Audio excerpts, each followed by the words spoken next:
एक ही नाम।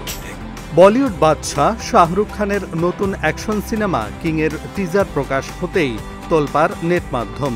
রূপালী চুলের বন্দুক হাতে শাহরুখের যে নতুন লুক বের হলো তা দেখে ভক্তরা যেমন মুগ্ধ তেমনি হয়েছে আলোচনাও।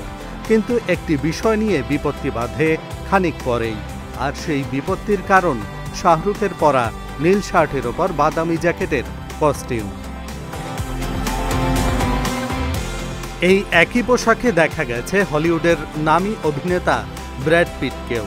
তার আসন্ন সিনেমা F1-এর দৃশ্য থেকে ধরা পড়ল তা। এরপর ইন্টারনেটে শুরু হলো তুমুল আলোচনা বিতর্ক। শাহরুখের দিকে অনেকেই আঙ্গুল তুলে বললেন, এ তো ব্র্যাড পিটকে নকল করা হয়েছে। একজন তো বলেই বসলেন, পুরো ব্যাপারটা বলিউডের নিয়মিত সস্তা নকলবাজি ছাড়া কিছু নয়। দুই ইন্ডাস্ট্রিজের দুই মহান নায়ককে একই পোশাকে দেখে তাদের মন্তব্য, শাহরুখের কস্টিউম ডিজাইনার হয়তো ব্র্যাড পিটের সিনেমা দেখেই এই পোশাক বানিয়েছেন। কিন্তু শাহরুখের ভক্তরা সহজে হার মানার পাত্র নন। চটজলদি পুরনো সিনেমার ইতিহাস ঘেঁটে বের করলেন এক দারুণ প্রমাণ।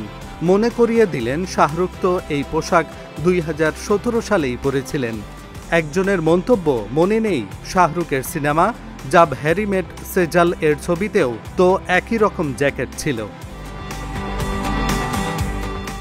তবে একটা প্রশ্ন তো থেকেই গেল। ভক্তরা বলছেন, যখন শাহরুখ নিজেই এই স্টাইল আগে করেছেন তখন উল্টোটা কেন হবে না?